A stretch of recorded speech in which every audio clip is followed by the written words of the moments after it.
C'est un livre absolument passionnant dont nous allons parler aujourd'hui sur Xerfi Canal. Son titre, La ruée vers l'intelligence, enquête sur les nouvelles puissances du savoir, publié chez Fayard. Son auteur est Stéphane Marchand, journaliste, rédacteur en chef de la ParisTech Review, la revue de ParisTech qui regroupe 12 grandes écoles d'ingénieurs et de commerce sur le modèle d'un pôle de recherche et d'enseignement supérieur.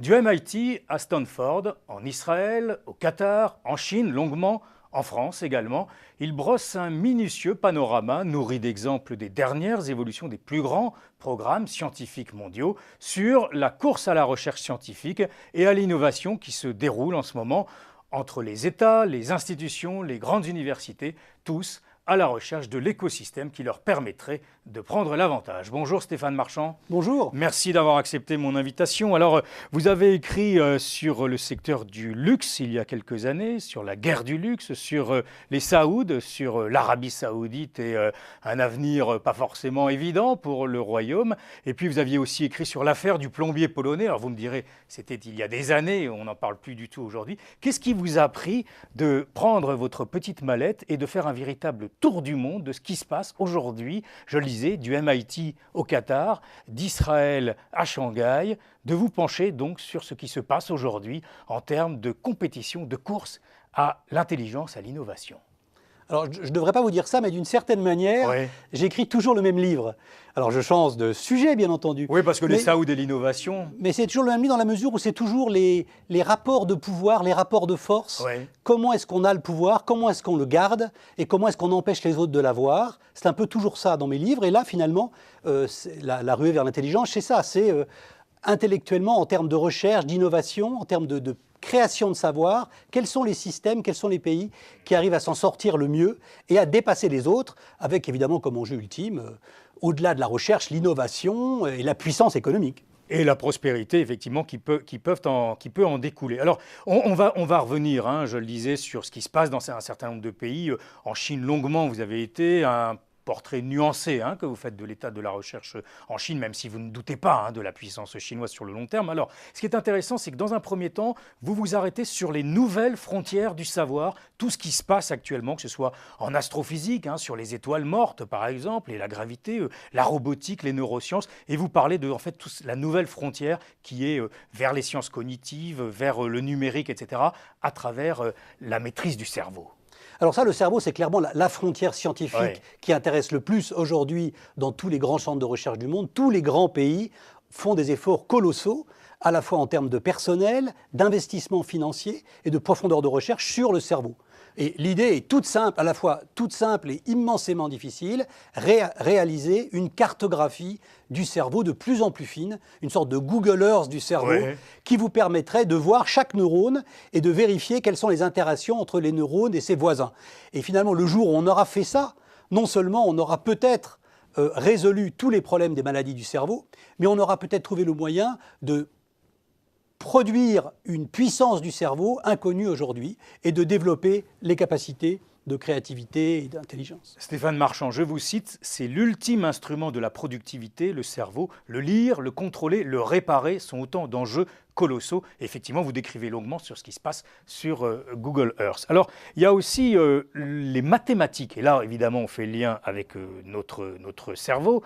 Les mathématiques, les applications aujourd'hui, en termes sur les matériaux composites, par exemple, pour prévenir les maladies neuroleptiques aujourd'hui, autant de programmes colossaux sur lesquels on travaille. Là, les Français sont quand même bien placés quand même en mathématiques. Alors, effectivement, les mathématiques, dans toutes les questions scientifiques que l'on absorbe, il y a un problème majeur, c'est la gestion des données. On a des données dans des quantités de plus en plus invraisemblables. Pour résoudre, analyser ces données, les segmenter, les sectoriser, les catégoriser, il faut des outils informatiques extrêmement puissants et donc des mathématiques extrêmement puissantes. Il se trouve que la France est une très grande puissance des mathématiques, à tel point d'ailleurs que les seuls articles de recherche dans les grandes revues qui peuvent être écrits en français, ce sont des articles de mathématiques. Donc même la langue qui est une langue, le français qui est une langue diplomatique par ailleurs, est aussi un petit peu la langue des mathématiques. Nous avons pas mal de médailles Fields, donc on est vraiment une vraie puissance des mathématiques et on travaille énormément en mathématiques pures et en mathématiques appliquées et on a des résultats considérables. Je dirais, nos produits, c'est-à-dire nos chercheurs, sont achetés dans le monde entier à prix d'or. Vous savez que la médaille Fields, une Go Bao Show en 2010, a été acheté très très très cher par l'Université de Chicago, et ce sera le cas de toutes les suivantes. Alors, avec en même temps une fuite des cerveaux, là aussi on aura l'occasion d'y revenir, peut-être qui quittent notre pays, y compris dans les mathématiques, pour aller vers des contrées peut-être avec plus de moyens, hein, Stéphane Marchand. Plus de rémunération aussi, disons-le. Alors, sur la question de la voiture électrique, là aussi, vous faites de longs chapitres, vous consacrez de très longs chapitres à la problématique de la voiture électrique, aujourd'hui de la guerre pour la maîtrise, évidemment, des batteries. Vous expliquez que ça patine aujourd'hui, en ce qui concerne, malgré les milliards, la voiture électrique. Et alors, vous faites un portrait tout à fait saisissant d'un Français qui, au lieu de travailler, lui, sur les batteries lithium-ion, travaille sur les batteries lithium-air. Il s'appelle Tarascon, ça ne s'invente pas. Alors, il travaille en Picardie, à l'université de Picardie, et effectivement, lui, je dirais, la plupart des Américains travaillent sur le lithium-ion à 4-5 ans, et lui travaille sur l'étape suivante, qui est le lithium-air, qui est encore je dirais, une avenue de recherche extrêmement bouchée, pour une raison toute simple, c'est que le lithium-air est extrêmement instable. On n'a encore pas trouvé le moyen de la faire fonctionner. Pour le moment, ça n'est pas une batterie, c'est une bombe. Mais cet homme, Tarascon, qui est extrêmement respecté, hein, dans toutes les universités américaines où j'ai été, on m'a parlé de ce Tarascon. Donc tous les gens regardent ce qu'ils font en détail, parce que les chercheurs dans le monde entier se scrutent les uns les autres de manière extraordinairement attentive. Et bien, ce Tarascon, lui, sait qu'un jour le lithium-air va gagner, et il sait aussi, il a réussi à cristalliser autour de cet axe de recherche très novateur énormément de moyens, comme on en a rarement vu en France. Oui, c'est ça qui est intéressant, c'est que là, pour le coup, les Français, semble-t-il, ont pris conscience de l'importance, et donc il a des moyens assez considérables. Hein, il a des moyens à partir de son pôle d'Amiens, un peu à l'américaine. Un peu à l'américaine, gardée, exactement. Ouais. En termes de dotation de recherche, de nombre de chercheurs dans son laboratoire, et d'années pendant lesquelles il va être tranquille, c'est-à-dire qu'il va pouvoir se consacrer à la recherche et pas à chercher des fonds, on est au niveau effectivement du MIT. Alors, je le cite quand même, ça serait bien que la recherche française ne pédale pas dans le vide, mais se raccroche aux besoins industriels, que les avancées scientifiques françaises cessent de devenir des produits asiatiques. Hein. Je vous cite à travers donc ces paroles. Alors, après cette espèce de panorama tout à fait fascinant, on apprend plein de choses sur ce qui se passe dans les nouvelles frontières du savoir à travers ces programmes gigantesques qui brassent des milliards. Vous vous intéressez à ce que vous appelez l'arsenal de l'intelligence, les universités, les superordinateurs, les brevets. Alors effectivement, pour faire de la recherche, il faut des conditions assez particulières, qui en gros sont un mélange de grande liberté et de grande rigueur. Et ça, ce sont des choses que l'on ne retrouve pas partout. Et c'est pour ça qu'on reviendra tout à l'heure sur le cas de la Chine, où on a beaucoup d'argent, mais on a pas mal de rigueur, mais on a très peu de liberté. Et c'est peut-être ce qui manque dans l'équation chinoise pour qu'on arrive vraiment à faire de la bonne recherche.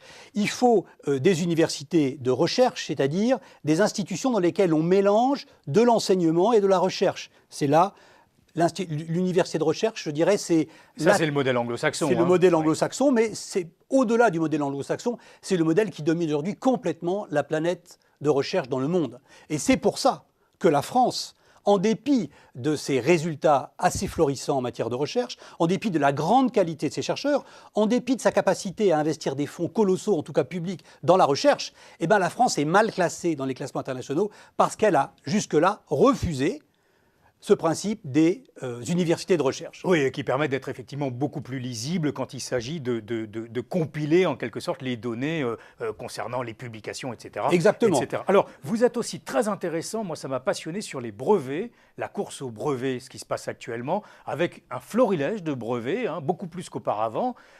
La contrepartie, le revers de la médaille, et ça aussi vous le décrivez assez longuement, c'est que et vous reprenez un rapport de l'OCDE, la conséquence de cette course, c'est une dégradation de la qualité des brevets. J'en revenais pas quand j'ai lu ça. Alors un brevet, effectivement, la qualité d'un brevet se mesure, je dirais, à la nouveauté de ce qu'il présente, c'est une évidence, mais on a un afflux, et l'étude de l'OCDE est une étude mondiale, hein, qui porte sur des pays qui sont au-delà de l'OCDE, et ça inclut la Chine. Et en Chine, qui produit des brevets dans des proportions énormes, on s'aperçoit qu'en réalité, entre 60 et 70% de ces brevets sont ce qu'on appelle des brevets d'invention, c'est-à-dire pas des brevets d'invention, des petites améliorations, toutes petites incrémentales par rapport à quelque chose qui a déjà été fait. Et l'afflux énorme de ces brevets chinois de deuxième catégorie fait baisser la moyenne mondiale, c'est ce qui explique ce résultat. Et en même temps paralyse en quelque sorte la recherche. Et on le voit d'ailleurs à travers le cas d'Apple, par exemple, et vous avez vu qu'ils ont enterré la hache de guerre, par exemple, avec les Chinois sur le sujet, en attendant peut-être Samsung. Alors, sur autre sujet passionnant, à travers ce prisme de l'arsenal, de l'intelligence, de ce qui est mis sur la table, les défis des nanotechnologies. On revient un peu à notre début sur les nouvelles frontières du savoir, parce que là aussi les applications sont colossales, et ce qui est en train de se passer d'un point de vue concurrentiel entre les uns et les autres est tout à fait passionnant. Alors aujourd'hui, les 4 grandes frontières du savoir sont résumées par un cycle qui s'appelle NBIC. On a déjà traité du C, c'est le cerveau. I, on en a un peu parlé, c'est l'informatique, toutes les sciences de l'information, et donc beaucoup les mathématiques. Le B, c'est les biotech. Ouais. Et le N, ce sont donc les nanotechnologies. Alors les nanotechnologies, c'est un terme qui est utilisé énormément, souvent à tort, pour parler de ce qui est petit, en fait. Donc les nanotechnologies, ça n'est pas la miniaturisation de quelque chose qui est grand. La nanotechnologie, c'est la construction d'appareils à l'échelle nanométrique. Et donc c'est très très rare en fait. Les laboratoires qui font vraiment des nanotechnologies, c'est-à-dire qui construisent des instruments à l'échelle nanométrique, notamment par exemple pour le traitement des maladies du cerveau, pour le cancer, pour arriver à percer là où ordinairement on ne pouvait pas percer, eh bien ces nanotechnologies-là sont en train de révolutionner complètement à la fois la médecine et la science des matériaux, pour ne citer qu'eux.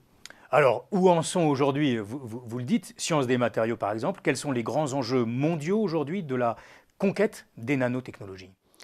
Aujourd'hui, les nanotechnologies sont, je dirais, d'abord utilisées dans les traitements médicaux, ensuite pour la création de matériaux ultra résistants. Par exemple, dans les batteries pour la voiture électrique, on utilise beaucoup les nanotechnologies. Et puis ensuite, évidemment, ce sera sur la création de nouveaux matériaux. Alors, dernière partie la plus longue de votre livre, de la ruée vers l'intelligence, la géopolitique du savoir. Alors, vous vous êtes baladé, je le disais, dans le monde entier à la recherche des éminences sur le sujet, des institutions, etc., pour faire un peu ce classement, en quelque sorte, d'où ça se passe, où ça se passe, où est-ce que certaines zones sont en avance par rapport aux autres. Alors, première d'entre elles, l'Union européenne, là aussi mouvement mitigé, tableau nuancé que vous dressez, potentiel gigantesque, mais certains désordres. Alors, le problème de l'Union européenne, c'est que vous avez raison, un grand potentiel. Il y a plusieurs grands pays de recherche, pour ne citer que la Grande-Bretagne, la France et l'Allemagne, par exemple, mais on devrait rajouter la Hollande. On ne devrait pas oublier en Europe un de ces petits ténors dont on parlera, j'espère, tout à l'heure, la Suisse, qui est un grand pays de recherche extrêmement efficace, notamment parce qu'elle est efficace avec des fonds fédéraux. Les 2 écoles polytechniques fédérales de Suisse sont mieux placées que l'école polytechnique française dans les classements internationaux. Donc le problème, c'est une certaine forme de redondance, c'est-à-dire une certaine incapacité à s'organiser entre qui fait quoi, ce qui permettrait à investissement inchangé de faire des efforts de productivité scientifique considérables. Ça, on a un peu de peine avec ça. Alors aussi, ce que vous faites, c'est que vous vous intéressez, et on n'y pense pas beaucoup quand on pense évidemment à la ruée vers l'intelligence, vous faites un portrait flatteur de ce qui se passe aux États-Unis, contrairement à ce qu'on croit qu'il serait en déclin, pas tant que ça vous pensez, mais ce qui est intéressant, c'est que vous vous intéressez à ces nouveaux pays dans la mondialisation de la recherche, ce que fait Singapour par exemple, même ce que fait l'Iran. Ce qu'on ne sait pas, c'est que l'Iran a aujourd'hui évidemment son programme, mais c'est pas que de la propagande. Et puis évidemment le Qatar, ce qui se passe à Doha, il n'y a pas que le PSG. Alors le Qatar, ça n'est pas tellement en termes de recherche pour l'instant, mais c'est en tout cas en termes d'éducation. Oui. Ils ont décidé de mettre des moyens colossaux pour faire renaître l'intelligence arabe. C'est la grande revanche de la Renaissance en quelque sorte. Ça, vous y croyez ou pas ça ? Écoutez, vu les moyens qu'ils ont mis en route, vu leur capacité apparente à attirer au Qatar toute une série de chercheurs issus du monde arabe et de très très bonne qualité, et à les faire travailler, tout en mélangeant ça de manière assez subtile avec des installations étrangères, des entreprises des institutions étrangères qui s'installent au Qatar, Carnegie Mellon, HEC, Georgetown University. Oui, les Occidentaux, quoi. Voilà, le mélange des deux, à mon avis, a un fort potentiel. Alors, l'Asie, vous parlez d'une course folle à l'intelligence et vous êtes allé plusieurs fois en Chine, notamment à Shanghai. Vous nous racontez les moyens colossaux aujourd'hui mis sur la table par la puissante Académie des sciences, par exemple. Alors, vous décrivez longuement la montée en puissance de la R&D en Chine, mais je le disais tout à l'heure, un portrait finalement assez nuancé, le verdict, beaucoup de choses sur la table, pas grand-chose en résultat, et puis toujours, effectivement, ce manque de liberté, ce manque d'initiative. Alors pour la Chine, il faut bien savoir quelque chose. D'abord, effectivement, ils mettent des sommes colossales dans le système universitaire et la recherche. Deuxièmement, ils partent de très très très loin. La révolution culturelle en Chine a complètement tué l'université. C'était un de ses objectifs prioritaires d'ailleurs. Donc elle a parfaitement réussi. Et par conséquent, en 1980, d'une certaine manière, la Chine part de strictement zéro. Donc aujourd'hui, en dépit des investissements colossaux que l'on voit, on est d'une certaine manière encore dans une phase de rattrapage, dans une phase de création d'infrastructures. Et ils le font très bien, ils le font très vite. Et ils construisent des universités de recherche avec des moyens incroyables. J'ai vu un homme à Shanghai me montrer un immense champ devant son bureau en m'expliquant comment est-ce qu'en 18 mois, il allait construire une école de médecine, un laboratoire de nanotechnologie et qu'il avait à sa disposition 13 milliards de dollars. Donc on est dans un pays qui croît et qui avance très vite. Mais en termes de recherche fondamentale, c'est-à-dire, je dirais, le nectar de la recherche, là, la Chine n'est pas encore tout à fait au niveau des grands pays, d'autant d'ailleurs que ce n'est pas tellement son objectif. Elle est encore dans une phase assez pragmatique où ce qui l'intéresse plutôt, c'est l'innovation et l'optimisation des process. C'est plus ça, c'est plus une logique d'ingénieur qui la préoccupe que de faire des mathématiques théoriques. Oui, alors je ne sais pas si c'est rassurant, mais vous avez interviewé beaucoup de scientifiques qui sont effectivement assez circonspects sur ce que sort la Chine. Et même sur l'avenir, on a du mal à savoir si la Chine va véritablement passer de l'autre côté, véritablement devenir un cadre en quelque sorte, des connaissances, parce que se pose la question de l'individualisme, de la liberté. Tout ça, vous l'écrivez, et vous mettez que les Chinois, d'une façon générale, vont rarement sur des pistes nouvelles et inexploitées. Alors effectivement, le chinois a un petit peu traditionnellement, c'est l'enseignement qu'il reçoit, et c'est très lié à l'enseignement de la langue chinoise. Dans la langue chinoise, la copie est quelque chose qui est considéré comme un art majeur, y compris une copie où on améliore à chaque fois un petit peu. Donc ça n'est pas exactement l'état d'esprit qu'il faut pour la recherche. Pour faire de la bonne recherche, il faut être capable de rupture, il faut être capable de défier les anciens, de défier son professeur, d'envoyer un mandarin à la poubelle en quelque sorte. Ce n'est pas du tout encore l'état d'esprit qui règne en Chine. Et d'ailleurs, quelque chose de très amusant, si je puis dire, c'est que les Chinois, qui ont un énorme programme très lourdement financé, de rapatrier en Chine les meilleurs éléments chinois qui sont aux États-Unis, en Grande-Bretagne, en France et ailleurs, eh bien, quand ces chercheurs très puissants et formés à l'étranger reviennent en Chine, eh bien, d'une certaine manière, ils sont réavalés par le système chinois. Et la productivité scientifique de ces expatriés... S'en ressent en quelque sorte. S'en ressent en quelque sorte. Alors, Stéphane Marchand, la France, dans tout ça, ce qui m'a étonné, c'est que votre livre extrêmement fouillé, documenté, vous vous interrogez sur la France, mais finalement, allez, une trentaine de pages sur l'ensemble du bouquin pour nous parler du French Paradox. Un peu comme dans le Bordeaux, ça fait mal...